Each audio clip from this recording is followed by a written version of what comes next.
नमस्कार। मैं आप लोगों के समक्ष सर्वप्रथम एक कथा को प्रकाश में लाता हूँ। वो कथा है शिव और पार्वती का। शिव जी और पार्वती जी की कथा आप श्रवण करेंगे।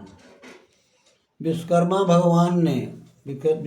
जी शिव जी के पास आए और कहा कि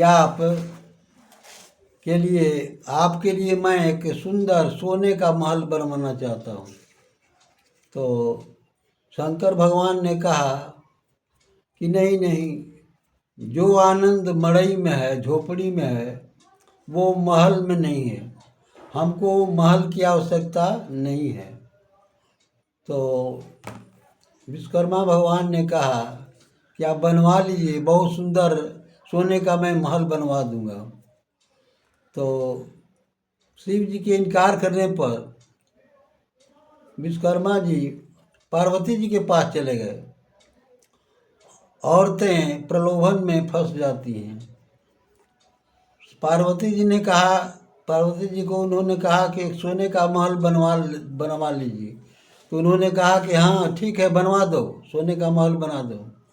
सोने का महल बन के तैयार हो गया। जब तैयार हो गया तो प्रसन्नता से बहुत प्रसन्न होकर शिव जी के पास पार्वती जी आए और कहा कि मैंने एक सोने का महल बनवा लिया है। तो शंकर भगवान ने कहा कि बहुत सुंदर है, उसमें गृह प्रवेश करा लो। तो अगला प्रसंग कुछ ही क्षणों के बाद प्रकाशित किया जाएगा। अब इतना ही कहकर मैं अपनी वाणी को विराम देता हूँ। श्रोताओं को नमस्कार।